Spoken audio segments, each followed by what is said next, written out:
Hello everyone. Today we are going to learn how to use UKG Pro for workforce management. First, you will need to log in. Open your web browser or the UKG Pro app and enter your company credentials. Once you are logged in, you will see the main dashboard. Start with time and attendance. This feature lets you record employee hours accurately. You can track when employees clock in and clock out. You can also see exceptions, like late punches, so that you can resolve issues before payroll closes. You may use a mobile device or a time clock for capturing time. Next, go to scheduling. Scheduling lets you build work schedules for your team.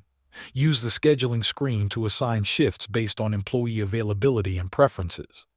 You can make sure shifts are covered and that the right people are in the right place at the right time. The system also uses smart rules to help prevent conflicts and reduce overtime. You can also view analytics and reports. These tools show labor hours, overtime, and other key data. Finally, make sure to check compliance settings.